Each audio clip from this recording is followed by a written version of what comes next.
Saludos en este espacio que vamos a dedicar en Cantabria Directa y en Cantabria Televisión a los días que tenemos de recogimiento. De aquí hasta el próximo día 7 de enero se nos avecinan naturalmente unas jornadas, unos días y unos momentos de compartición y también, como decimos, pues de alegría, de entusiasmo, porque sin lugar a dudas el llegar a la Navidad, llegar al final de año, con posterioridad también naturalmente a lo que es el Año Nuevo y los Reyes Magos, pues son días, como decimos, de asueto, tiempo libre, pero también de recogimiento. Nos acompaña en este caso el sacerdote de Cantabria, Juan Carlos Velarde González. Juan Carlos, muy buenas tardes. Buenas tardes. Gracias por acompañarnos. Un placer, como siempre, estar junto a vosotros. Muy bien. Decía que se nos avecinan unos días de recogimiento, de compartición familiar y, sin lugar a dudas, a veces de pensamientos, ¿no? Sí, a ver, la Navidad, si algo tiene de hermoso es el unir a las personas, unir a las familias. Eso es una parte positiva, hermosa, pero a la vez, pues en la mesa siempre hay alguna silla vacía, ¿no? Entonces, bueno, pues son momentos complicados en mi mismo hogar. Con el fallecimiento de mi padre el año pasado, pues bueno, pues se hace un poco difícil ver esa silla vacía. Por fe sabes perfectamente que él celebra la Navidad de una manera mejor que la nuestra, me refiero porque él está en presencia de Dios, pero en la tierra se les echa mucho de menos a las personas que tanto queremos. Pero yo me quedaría sobre todo con el hecho de unir a la familia, de verse, e incluso de compartir lo mejor que tiene cada uno, no las diferencias. Todas las tenemos, pero me encanta una frase del Papa San Juan XXIII que siempre decía que es mucho más lo que nos une que lo que nos separa. Pues yo pienso que ese sería un buen consejo para todas las familias, ¿no? El trabajar por todo lo que nos une, que es muchísimo más siempre que por lo que nos separa.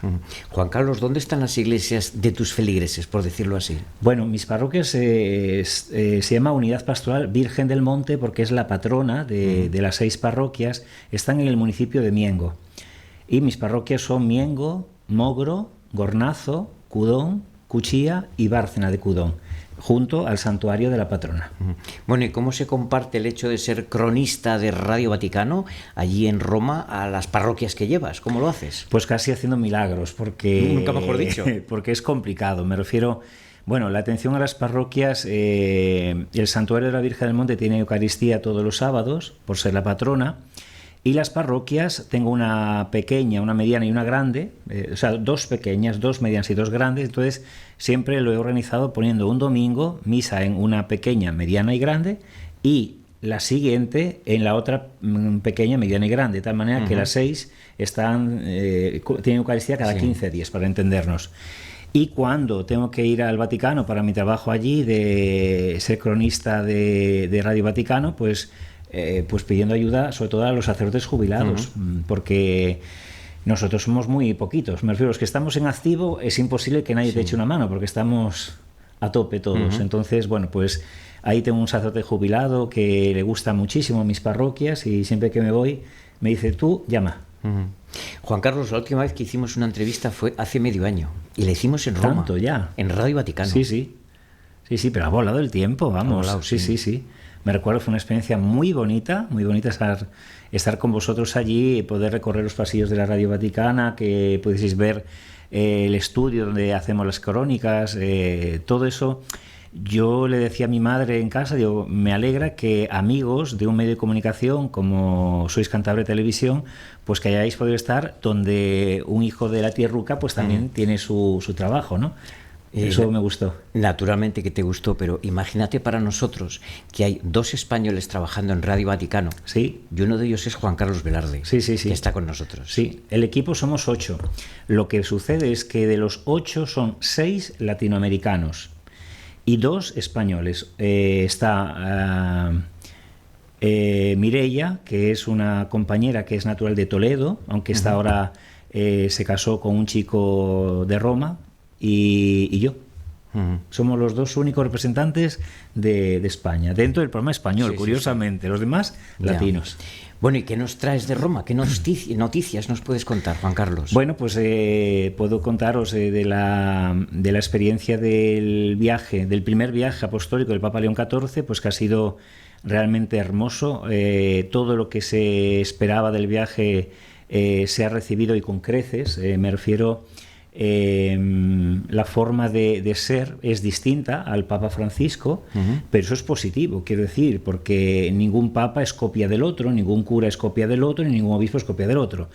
Entonces el Papa León es distinto, pero se ha metido a la gente en el bolsillo. O sea, yo he visto, Turquía lógicamente es más fría, es un país mayoritariamente musulmán, entonces, bueno, pues estuvo bien, todo lo que se hizo salió muy bien, pero especialmente el Líbano fue desbordante. O sea, cuando estuvo en el santuario de Nuestra Señora del Líbano, yo le vi emocionarse. O sea, estaba el santuario completamente lleno, pero además, pues eso, con un calor de iglesia, no me refiero de iglesia a edificio, me refiero a iglesia viva, iglesia que trabaja con niños en colegios, en hospitales, en residencias de ancianos, mucha beneficencia, y todo esto, bueno, pues él al ver esa realidad eclesial, pues le emocionó ver esa situación.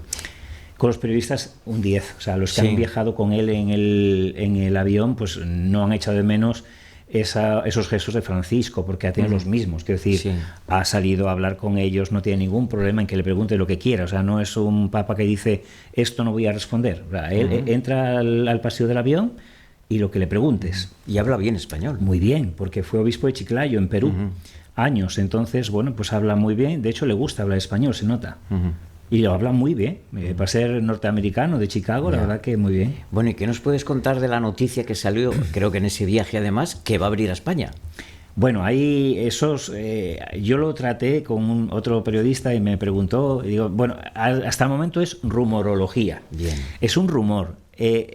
Oficialmente no hay nada. Me refiero en los pasillos de la Radio Vaticana, me estoy refiriendo, no hay nada fijo.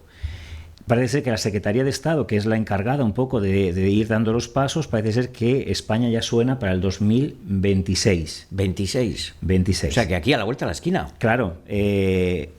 ¿Será o no será? Yo no me atrevo a decirlo, porque los viajes del Papa tienen muchas cosas. A la hora de prepararlos necesita, primero, la invitación de la Conferencia Episcopal Española, que ya la tiene, pero también la del Gobierno de España. ¿Esa no la tienen? No lo sé si la tendrá o no la tendrá. Entonces, si no la tiene, lógicamente el Papa no viene. Hay muchos líos ahora, no sé si la tendrá o no tendrá. Claro, no lo sé. La situación no es buena, la que tenemos. Entonces, bueno, pues yo no sé si tendrá o no invitación, pero bueno. Y después, bueno, pues hay otros países que igual necesitan la prioridad del viaje. Bueno, pues por distintas situaciones, veremos a ver. Ya. Yo la esperanza la tengo, de que venga, pero no me atrevo a poner la mano en el fuego, pues porque son muchas cosas antes de él sí. En el caso del anterior Papa, el Papa Francisco, tenía un viaje programado, corrígenos, a Canarias. Sí. No se pudo hacer. Sí. ¿Entraría en esa terna, en ese itinerario o no se sabe? No se sabe. Se hablan muchas cosas, se habla de Madrid, por ser la capital de España, pero claro, también hay que valorar, por ejemplo, si es un viaje a Canarias, pues no es tan necesaria, digamos, la invitación propiamente del Gobierno de España, me refiero, pues porque sería una visita, no una visita apostólica. Visita apostólica es cuando está 2-3 días visitando, imagínate, Madrid, Barcelona, Valencia, por decir algo. Yo metería Santo Toribio de Líbano, por ejemplo, como cántabro, pero claro. Bueno. Si es una visita de estas, como hacía el Papa Francisco a veces en Lampedusa, estuvo y volvió al Vaticano. Ya. Si León XIV hiciera eso, pues es como más sencillo. Me refiero a la visita a Canarias y vuelta al Vaticano. No sabemos. Todo es rumorología a día de hoy. Él sí que dijo en el avión abiertamente que él quería ir a Argelia. Ya. Porque, como agustino, pues quiere seguir las huellas de su fundador, de San Agustín. Entonces, bueno, pues ¿será el segundo viaje apostólico allá? No lo sé. Juan Carlos, ¿qué diferencias fundamentales hay entre el Papa Francisco y León XIV? Bueno, pues para empezar, el lugar de nacimiento no tiene nada que ver Argentina, Buenos Aires con Chicago, en Estados Unidos. Su formación como familia y después el hecho de que uno es agustino, otro es jesuita. Las espiritualidades son distintas, no son ni mejor ni peor, simplemente son distintas. Después el Papa Francisco fue un obispo y cardenal de calle. Mucha gente se encontraba en el metro, hablaba con él en el metro, le pedía ayuda en el metro. O sea, en cambio, León sí que ha sido obispo misionero, estuvo en Chiclayo. Chiclayo es una diócesis pequeña, no es importante dentro de Perú, y ahí ha estado con los más pobres. También mucha gente habrá podido ver vídeos de él en las graves inundaciones que sufrieron con el fenómeno del Niño en Chiclayo. Es decir, él ha pisado el barro, los dos en ese sentido. Sí.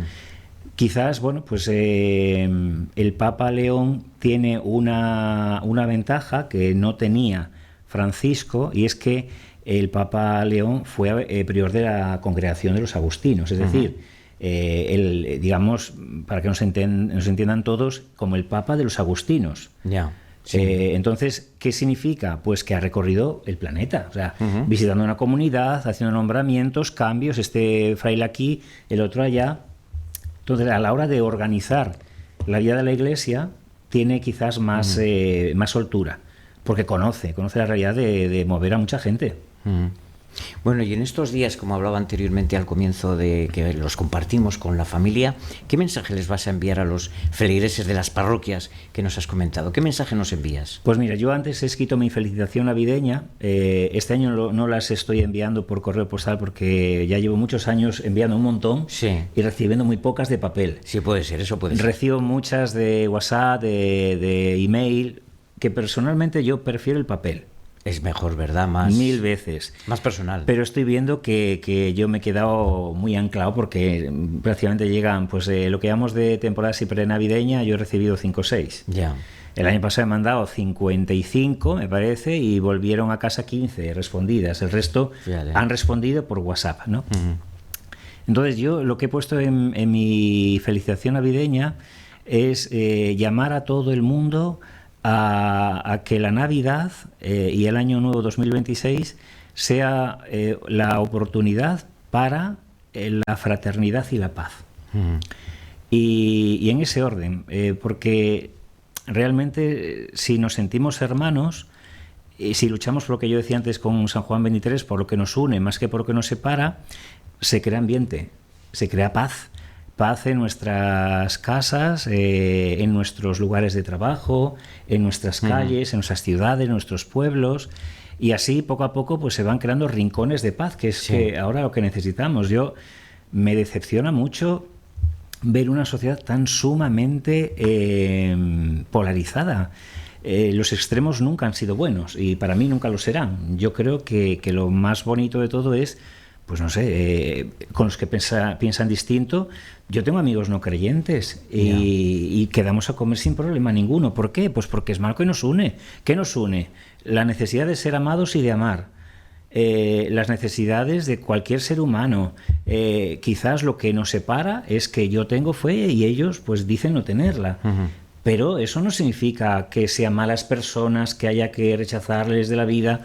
Entonces, ¿por qué no dar ahora mismo, esta Navidad 2025 y en el nuevo año 2026, el paso a cuidar mucho y mimar mucho la fraternidad de todas las personas, crear un ambiente de paz y llevar adelante en el 2026? Juan Carlos, a veces parece un tópico que cuando se acercan estos días de Navidad, de Año Nuevo, de Nochebuena, Nochevieja y demás, parece que la bondad, el buen hacer, los buenos sentimientos, esa compartición de la que hablaba al comienzo es la que está sobre la mesa, nunca mejor expresada situación, ¿no? Sí. Pero ¿solo en estos días o tiene que ser todo el año? Tiene que ser todo el año, o sea, no podemos vivir unos sentimientos hipócritas, o sea, no podemos ponernos un gorro de Papá Noel que nos identifica con bondad, cariño y fraternidad, no sé cuántas cosas, y el día que nos quitamos el gorro de Papá Noel y la corona de los Reyes y la guardamos en las cajas de Navidad, pues olvidarnos de todo lo que hemos vivido. Creo que la Navidad para mí es un momento de frenazo, porque, por ejemplo, la vida de las parroquias se frena, no hay grupos, está todo mucho más tranquilo. Pues eso nos da la oportunidad de pensar qué hemos hecho en ese tiempo que llevamos de curso, en el año que termina, cómo afrontar el año que viene, en qué mejorar, en qué cosas he fallado y no debo de volver a fallar. O sea, cosas así. Pero que empiece la Navidad y que continúe todo el año. También cuando estamos en la playa en julio y agosto, que también dure, ¿no? Ese hecho de no tirarle al de al lado con la toalla, sino intentar, ser hermanos, por lo menos dialogantes. Sí. Ya para finalizar, sí que me gustaría, Juan Carlos, que te dirigieras a esas personas que quizás más lo están sufriendo, quienes no pueden salir a la calle, quienes están en un hospital, quienes están en su casa en situación de dependencia, ¿no? Y que no tienen otra situación más que el vernos en estos momentos, el escucharte un mensaje de Navidad, de Año Nuevo, de Reyes Magos. ¿Qué les dirías? Yo les diría, sobre todo, que estén muy atentos al día a día y a las personas que les cuidan. Porque yo tuve una experiencia como ser humano, y es que cuando mi padre enfermó, a veces la vida se pone muy oscura, muchos nubarrones, y incluso te llegas a preguntar en este momento dónde está Dios. No es que Dios no estuviera, pero yo en ese momento de nubarrón no veía más allá. En cambio, cuando fueron pasando los tiempos y cuando pues ya el desenlace de mi padre y demás, empecé a ver la cantidad de ángeles que Dios había puesto en la vida de mi madre y de mí. Me refiero a los enfermeros y enfermeras de Sierra Llana, los médicos que nos atendieron, las visitas inesperadas, es decir, que confíen en que Dios no está ausente. O sea, la Navidad lleva consigo el mensaje que Dios está con nosotros, y es cierto. O sea, que a pesar del dolor, a pesar de las malas experiencias, de tener desgarrado el corazón, yo les invito a que sigan confiando y que sepan descubrir esos ángeles que Dios envió no solo en la Nochebuena, sino cada día del año nos lo envía. Muy bien, pues muchísimas gracias, Juan Carlos, de nada, por habernos acompañado, y seguramente que yo creo que tiene que aguardar menos de medio año para volver a hacer otra entrevista. Será un placer estar con vosotros. Gracias. Muy bien. Las palabras de Juan Carlos Velarde, como bien saben todos ustedes, es uno de los españoles, hay dos, trabajando en Radio Vaticano, y nos ha acompañado aquí para que todos ustedes tengan unos días placenteros, agradables, solidarios y de compartición familiar. Es todo. Buenas tardes.